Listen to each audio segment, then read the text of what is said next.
there's this picture of cake. You tell me that doesn't look busted. So you're telling me that this old man of European descent who's naked and can teleport targets families with at least one child under the age of 8? That's not looking good. What is that? The frick is that a photo of? A biblically accurate raindrop? Make me a person now, cause I'm gonna eat that cake. Whoa.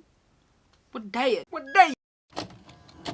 So hello everyone, and welcome to my channel, or welcome back to my channel. I'm Jessica Laylah, and today is a special day. So today, we're going to be checking out something that was suggested by several subscribers now. I have never read any SCP stories. It's something I've heard of, I just really know nothing about. And a couple people have recommended this, so I love taking people's suggestions and putting them on the channel, so thank you so much for everyone who suggested this video. And for that I say, subscribe. And I thought it would be time to just finally check these out. I know nothing about it. It's going to be a little bit of narration, and real quick, let me define the SCP for you in case you're new here and have no idea what's going on. Me too. You're not alone. So let's just do a quick look up. So, SCP Foundation is a fictional organization featured in stories created by contributors on the SCP Wiki, a wiki-based collaborative writing project. So yeah, that's what we're gonna be doing today. So everyone, what I want you to do is to grab your snacks, grab your drinks, get all comfy cozy, and let's just dive right in with the first SCP.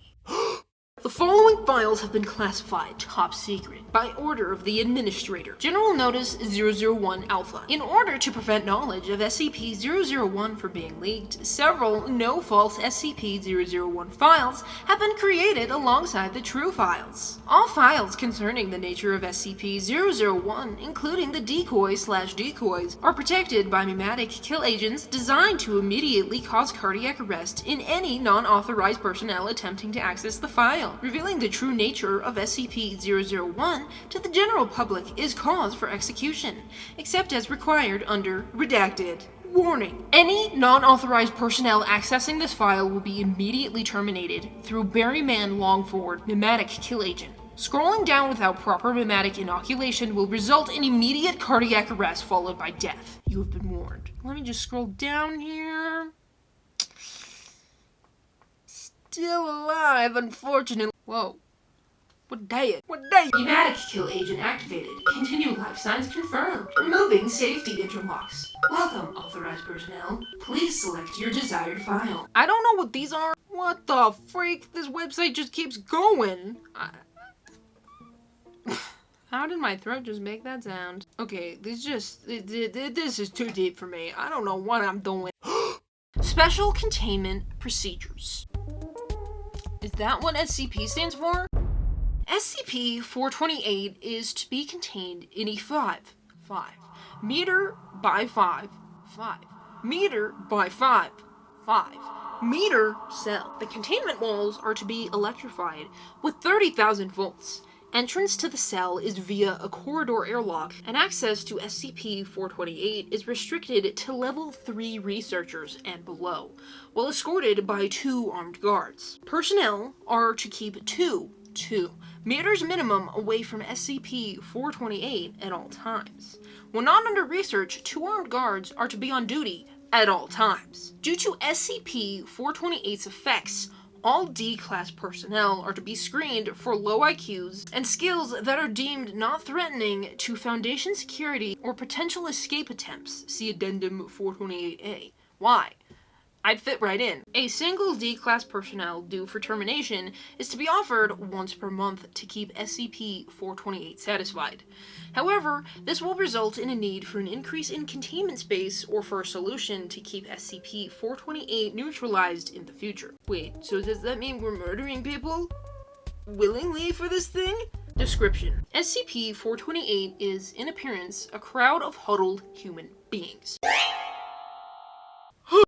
As of 2012 Redacted, it consists of 14 people. While huddled in a circle, SCP-428 is to be considered in a dormant state. In this state, the crowd moves with a gentle sway and can be heard audibly mumbling. Upon further inspection, the biological internals organs, bones, muscles, and fluids, leaving only the skin, have been removed from each individual and replaced with an unidentified material that attaches to a central amorphous mass in the middle of the crowd via lengths of flesh similar to umbilical cords. The crowd will not move away from this mass unless a person comes within 2 meters of the central mass. At this point, the crowd will move into its hostile state. The people of SCP-428 closest to the person will attempt to grab and pull them into the middle of the crowd. After contact is made for more than 10 seconds, the person will become a new member of SCP-428. Their internal structures will be removed and replaced with the same material as the other members. Should the potential victim escape, SCP-428 will actively seek them or another potential victim out. It will attempt to absorb any and all human life within its immediate vicinity. When all human life has been absorbed and they have become members of the crowd, it will return to its dormant state. If SCP does not absorb a human being after a maximum of one month, it will again actively seek them out. It will do this using a variety of different methods. This includes using acquired skills previously known by people it has absorbed. It will use psychological tactics to lure people into grasping distance. Wounds inflicted upon SCP-428's crowd heal at an accelerated rate and do not hinder movement. SCP-428 has been proven to be highly resilient. For instance, a bullet to the leg of a member of the crowd will become lodged but will not affect the individual's movement. And beyond the substance seeping through, the hole will close up within a few days. However, wounds inflicted upon SCP-428's central mass will cause a great deal of pain to the crowd. This will cause the crowd to collapse in apparent agony, and SCP-428 will retreat from the cause of the injury, using the crowd to protect itself. This has been used to herd SCP-428 back into containment. Should a connection between SCP-428 and a member of the crowd be severed, it will excrete the substance within it through all its natural orifices. A sample is currently being studied, and the remains have been incinerated. Note, SCP-428 has a hive mind. It therefore does not have the hindrance of movement that would be expected of a sizable crowd. It is able to move a large distance in a relatively short amount of time. It is only limited by the slowest member of the crowd at running speed. SCP-428 appears to maintain some of the memories, skills, and talents of the people it absorbs, and is willing to use these skills to gain further members. On Redacted, before the current containment procedures, SCP-428 managed to pick the lock of its cell using a hairpin and belt buckle from members of the crowd. It then positioned a female of the group slumped in front of the door, sobbing loudly. Researcher, Redacted, who was unaware of SCP-428's properties, approached the woman and was abruptly grabbed by the rest of the group. Moron. SCP-428 proceeded to move through the facility using researcher Redacted as a frontman, resulting in redacted casualties before the containment breach was alerted and SCP-428 was recontained. Researcher's comments. People, these casualties are gone. They're SCP-428 now. No matter what it might say or do, they are not your work colleagues nor your friends anymore. Remember this, it may save your life. Whoa! That was a good one. That just sounds... you know, when you have like a really visual mind, imagining these things is kind of like... So anyways, on to the next one. Let me put my sweater back on. So this next one is, a picture of cake. It just looked really good, whatever that dessert item is, so I was like, hell yeah, let's read about it. I can't get in. Okay, so this next one is SCP-871, and it's an object class of Keter. There's this picture of cake. You tell me that doesn't look busted. Special containment procedures. Each recurrence of SCP-871 is to be maintained with a separate locked concrete cell on a metal planer permanently affixed to the surface of an immovable wooden table. Each cell housing a recurrence of SCP-871 is to be monitored on a 24-hour basis via closed-circuit camera, with individual feeds checked every 15 minutes. Upon creation of an instance of SCP-871, 3 Class D personnel are to be escorted by armed guards to its cell, where they are to be sealed with the instance and induced to consume it. Wait, We get to eat this thing? Make me a personnel, cause I'm gonna eat that kid. No more than 1 hour may be spent performing this task. Send me!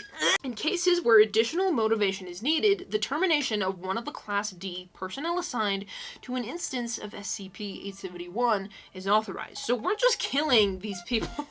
We need to keep reading. You keep jumping the gun. Upon completion of the consumption of an instance, no participants may exit the cell until they both and the room have been thoroughly searched to confirm that no portions remain. The platter, table, and room are then to be cleaned in preparation for the next instance. Class D personnel who prove cooperative in the consumption of an instance of SCP-871 may volunteer to participate in additional consumptions. Personnel exhibiting exceptional usefulness may have their monthly termination postponed. Such personnel are under no circumstances to be allowed to interact with any other SCP object. No desserts of any kind are to be served on site at any facility housing a recurrence of SCP-871. Description: 871 is a collection of 237 cakes.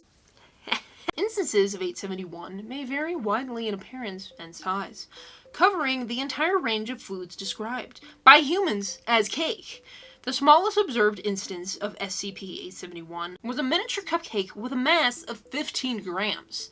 The largest yet observed was a 22-kilogram 𝘠𝘠𝘗𝘠 measuring 2 meters in length. How do you say that, and what is that? 𝘠𝘠𝘗𝘠, meaning tree cake in German, is a traditional German layered cake that resembles tree rings when sliced. It's baked on a spit with thin layers of batter added and cooked one at a time, creating a distinctive striped appearance. That sounds bomb. Kitchen. The largest yet observed was a 22-kilogram 𝘠𝘠𝘗𝘠 measuring 2 meters in length. That's a big-ass cake! When any instance of 871 is consumed by a human or a collection of humans, it is replaced approximately 24 hours afterward with a similar cake. This cake will appear on a flat surface in the vicinity of the location where the previous instance was eaten. If any of these cakes is substantially damaged through any means other than being eaten by a human, including being eaten by a non-human animal, it will be replaced instantaneously. Instances recreated in this manner maintain the schedule of the original instance. Mechanism by which instances of SCP-871 are replaced is currently unknown. Individual recurrences of SCP-871 have been observed to mutate over time, varying in minor characteristics between each instance, with larger changes occurring in roughly 5% of the replacements. No deleterious effects have been observed to result from the consumption of SCP-871, even in cases where several instances have been consumed, excepting those expectable from eating large amounts of cake. SCP's danger originates in the consequences of an instance not being eaten. Any instance of 871 which is not consumed will cause a new cake to be created in its vicinity after 24 hours. While this is similar to its normal replacement behavior, the original instance will continue to exhibit the same properties, replicating if damaged and continuing to replace itself every 24 hours. This behavior has been observed in all cases where more than 10% of the mass of any instance remained unconsumed. As there is no known mechanism for halting 871's replication, any uncontained instances could replicate exponentially, quickly becoming unmanageable. No maintainable plans for the containment of more than 20,000 instances of 871 have yet been devised. It is estimated that an uncontrolled outbreak originating with a single instance would render the Earth uninhabitable within 80 days. So basically you gotta eat cake. That's not a problem. Sign me up. I don't see how that's a problem. This is like a life hack. You get free cake for life. You know what? Maybe I'm tripping and I'm just biased and I like cake. But I think that's not one of the worst ones so far. What am I looking at with the image? What is that? The frick is that a photo of? A biblically accurate raindrop? So let's just read about it. Special Containment Procedures. SCP-002 is to remain connected to a suitable power supply at all times, to keep it in what appears to be a recharging mode. In case of electrical outage, the emergency barrier between the object and the facility is to be closed and the immediate area evacuated. Once facility power is re-established, alternating bursts of X-ray and ultraviolet light must strobe the area until SCP-002 is reaffixed to the power supply and returned to recharging mode. Contaminant area is to be kept at negative air pressure at all times. Teams including a minimum of two members are required to be within 20 meters of SCP-002 or its containment area. Personnel should maintain physical contact with one another at all times to confirm there is another person present, as perception may be dulled, skewed, or influenced by proximity to the object. Biblically accurate raindrop is making people hallucinate? No personnel below level 3 are permitted within SCP-002. This requirement may be waived via written authorization from two off-site level 4 administrators. Command staff issued such a waiver must be escorted by at least five level 3 security personnel for the duration of their contact, and must temporarily surrender their rank and security clearance. Following contact, command staff will be escorted at least 5 kilometers, is that what KM is? From SCP-002 to undergo a 72-hour quarantine and psychological evaluation. If deemed fit for return to duty by psych staff, rank and security clearance may be restored when quarantine expires. Description: SCP-002 resembles a tumorous fleshy growth with a volume of roughly 60 m or 2,000 feet. The iron valve hatch on one side leads to its interior, which appears to be a standard low-rent apartment of modest size. One room of the wall possesses a single window, though no such opening is visible from the exterior.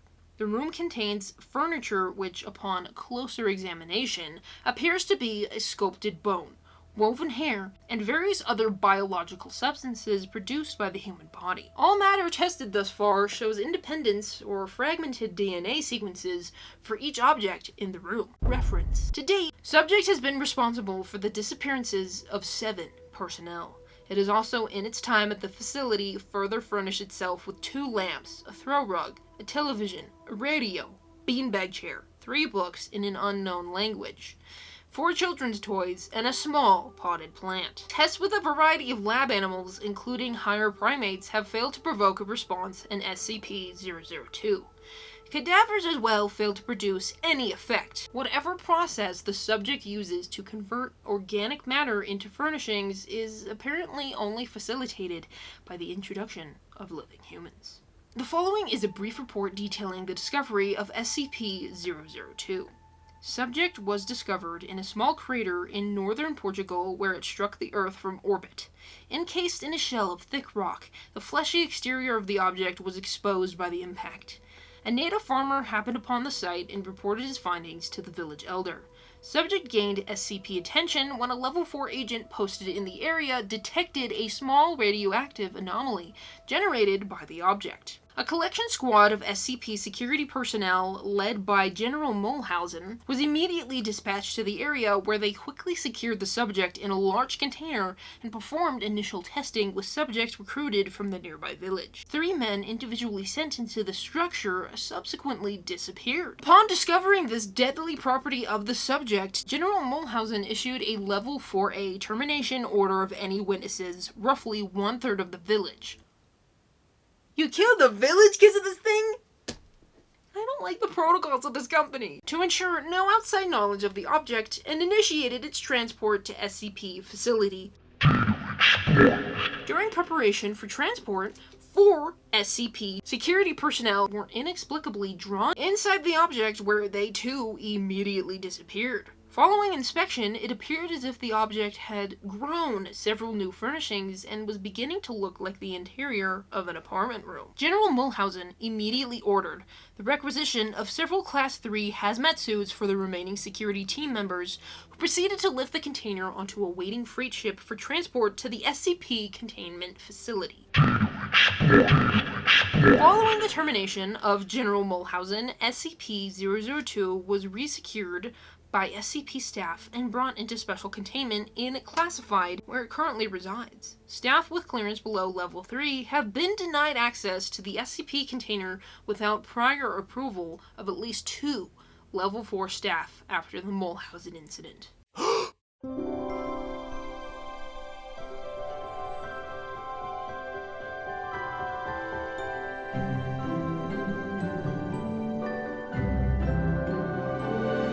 this is SCP-4666. Satan's number? Hello? So here's a photograph recovered from a cell phone at location of 𝘠𝘦𝘭𝘰𝘮𝘦 event. Special containment procedures. Web traffic and law enforcement channels worldwide are to be monitored for evidence of SCP-4666 activity, and particularly for cases of stalking or reports of anomalous phenomena involving families with young children. Media coverage of family deaths attributed to this SCP is to be suppressed or falsified to make said deaths appear as non-anomalous home invasion murders.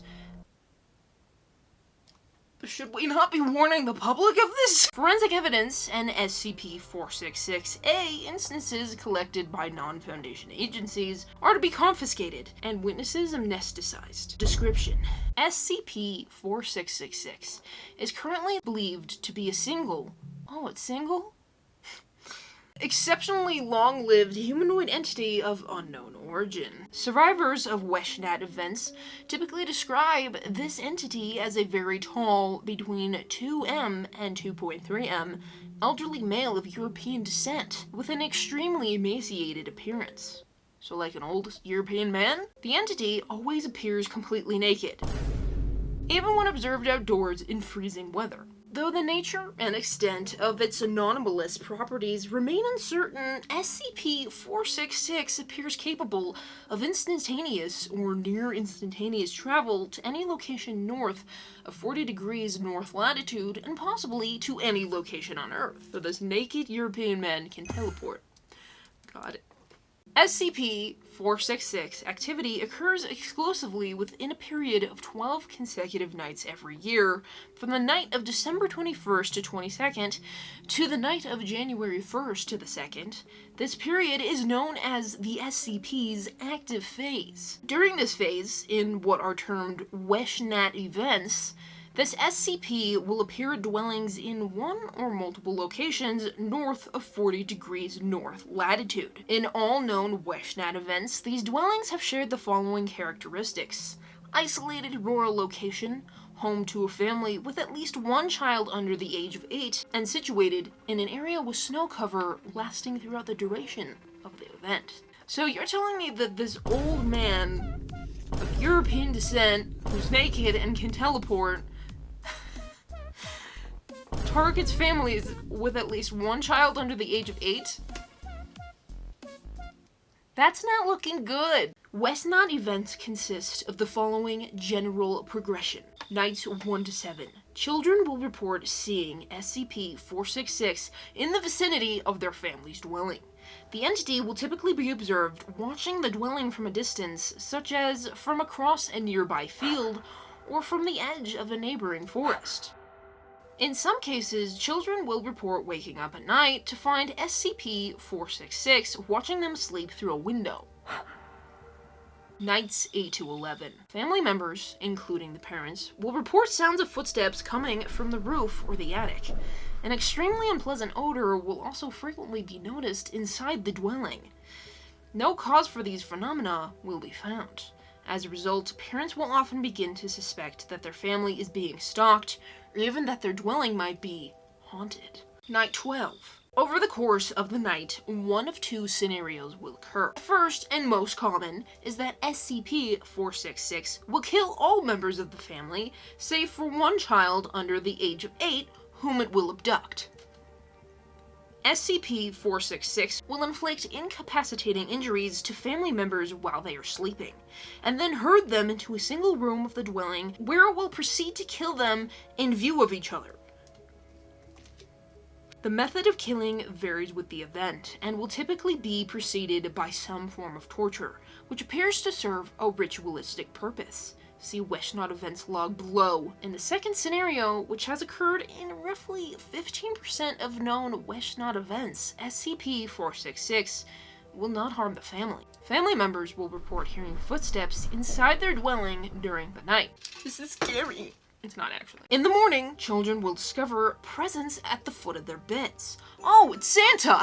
Why didn't you just say that? That makes it so less scary. These will consist of toys crudely crafted from the remains of human children.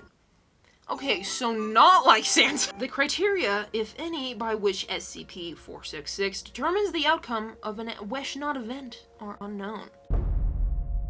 In an unknown village in Croatia, circa 1498, unconfirmed, an entire family was killed, with the exception of one of the children, age unknown, who was abducted. Was this one of the kids that was made into a gift?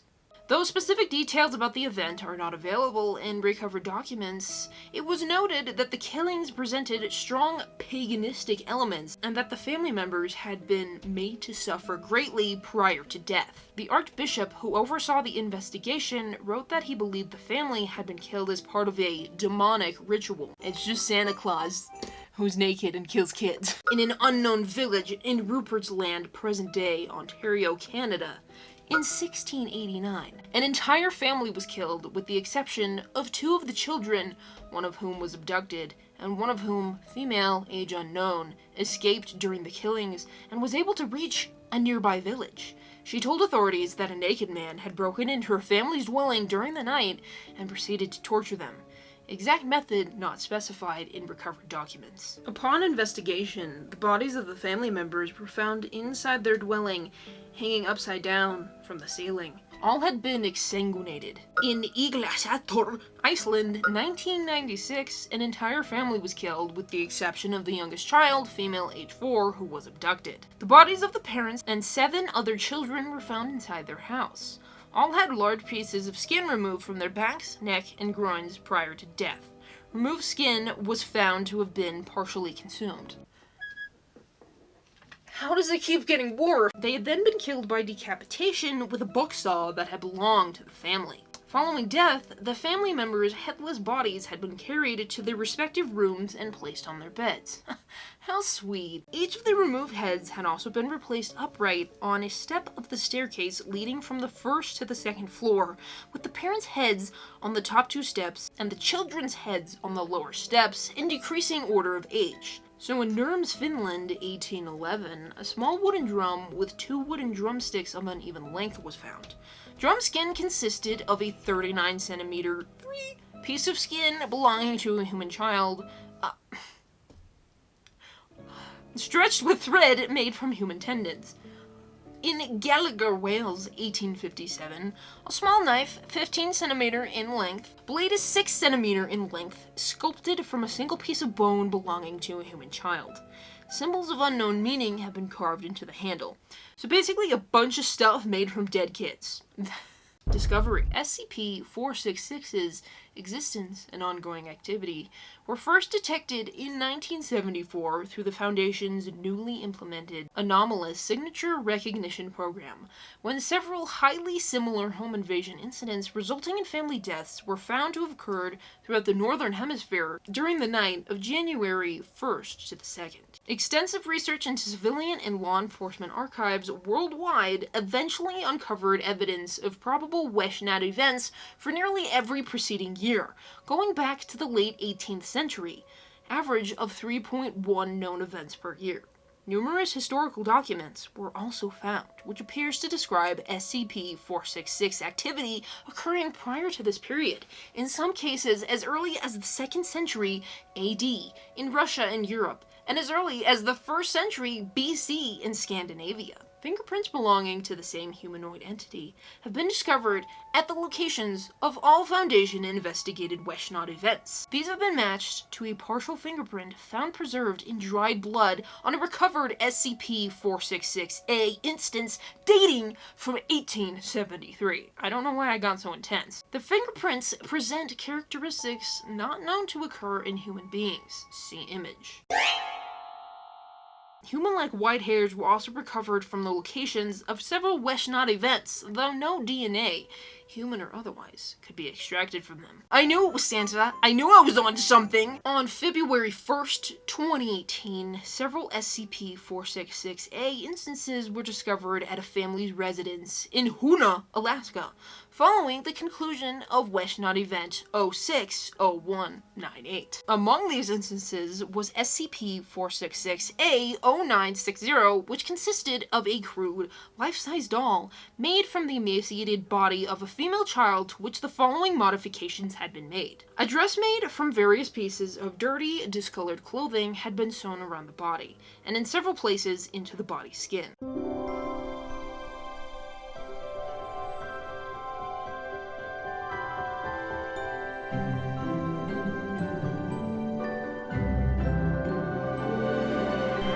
Upon examination by the family, the child from whom the doll had been made was found to still be alive, albeit unconscious. How? Authorities were notified, and the child was airlifted to 𝘬𝘠𝘗𝘓 Regional Hospital in Juneau, Alaska, where she survived for 18 hours. 2 Foundation agents were dispatched and were able to interview the subject. Following the subject's death, her body was confiscated by the agents, and all witnesses amnesticized as per standard procedure. DNA testing revealed the subject had been 𝘤𝘜𝘗𝘐𝘌𝘍𝘐, age 7, a known abduction victim of SCP-466, taken from her family's residence in Dubrovka, Russia, on February 1st, 2016. Autopsy of the subject's body showed she had been severely malnourished during the 2 years following her abduction, which had resulted in considerable stunting. Weight was only 15 kg, height was only 90 centimeters. Hands were heavily calloused. Cause of death was attributed to multiple organ failure resulting from severe sustained malnourishment. And some more read about the dead child. Audio log 466-06201. Time 23:27 AKST to 23:49 AKST. Location 𝘬𝘠𝘗𝘓 Regional Hospital in Juneau, Alaska. Interviewers Agent 𝘚𝘜𝘗𝘗𝘌𝘚, Agent Susan Muse attending. Subject 𝘬𝑘aterina female, age 7. Notes: the subject regained consciousness for a period of roughly 30 minutes prior to expiring, during which she was interviewed. Hospital staff had previously removed the thread that had been sewn into her lips, allowing her to speak. Despite having been administered a morphine drip, the subject was largely coherent throughout the interview. The subject did not understand English, and initially only spoke a language that was unfamiliar to Agents 𝘠𝑙𝑎𝑙𝑎 and Muse. However, after several minutes, the subject began addressing the agents in Russian, which she spoke poorly. Agent 𝘠𝑙𝑎𝑙𝑎, who spoke rudimentary Russian, was able to conduct the interview without the need for an interpreter. Hello, I'm Antoni. What is your name? Are you going to take me back to him? No, I promise. I'm just here to talk to you. I don't want to go back. You don't have to. You're safe now. Nishka, can you tell me what happened to you? Do you remember the night he came to your house? I remember he hurt Mama and Papa and Kasia and Yuliana for a long time, and they were bleeding. After they stopped screaming, he put me in his bag. His bag? He had a big bag. Other children were in the bag too. I think we go to other houses. I hear people screaming outside the bag all during the night. Each house he put another child in the bag. Then after the night, he'd take us away. Where did he take you? Underground. Deep. Underground? You mean in a basement? Deep. Everything earth and mud and ice. Bones everywhere, everything cold. I can't sleep because it's too cold. Were there lots of other children there with you? Lots of children, lots of tunnels, lots of holes, but I can't see all. I can't see the other. Too dark. My hole is with Renee and Hecla and Sasha and Paul. We make the toys together. The toys? If you don't make the toys, you don't eat. Don't stop making the toys, don't fall asleep, or he hurt you. He hurts you? How? He hit you, or he burned you, or he bite off your fingers, or he cook you on the fire in his room and eat you. He eat Felipe and Sally. What about you? How did this happen to you? Did he do this? Renee and Hecla and Sasha and Paul do this. They have to. Why? I get sick. When you can't make the toys, you become the toys. Footnotes. Analysis of recovered police photographs have shown that the size, shape, and configuration of SCP-466's teeth do not match those of a human being, or of any known animal. Also known as ASRP, this program marked the Foundation's first use of algorithms as a means of detecting anomalous phenomena. Recordings of this interview are currently being studied by the Department of Linguistics, as the language spoken by the subject was later found to match no known language, living or dead. Early indications are that it might be related to Proto-Germanic. So that was pretty graphic. I don't know how much I'm gonna have to censor out of the story simply because it got a little bit dumb. So what's kind of interesting is that this is my introduction into SCP. I have never read any of these stories previously, and that was kind of... The thing is, when stories get, like, or fictional things, when fictional stories get, like, really detailed with the gore, it kind of loses me. I don't know if this is just me. Like, it's still a good story, so don't get me wrong. I'm not trashing this person. When you read these stories and it's like gore and death and bones and tendons and skin and this is how this person was tortured, it's like... Okay. But that was good. So that's where we're gonna cut it off for the night, simply because, first of all, I don't know what the freak I'm reading. You know, I'm reading the words and I'm like... What? So that was something a little different, a little break from the Reddit stuff. We've been doing a lot of Reddit stories as of late. That was some SCP stories. This is one of those things online that is very niche, but something you hear about a lot. I've never checked it out until tonight. Would I say this is something that I would necessarily revisit in the future? Maybe.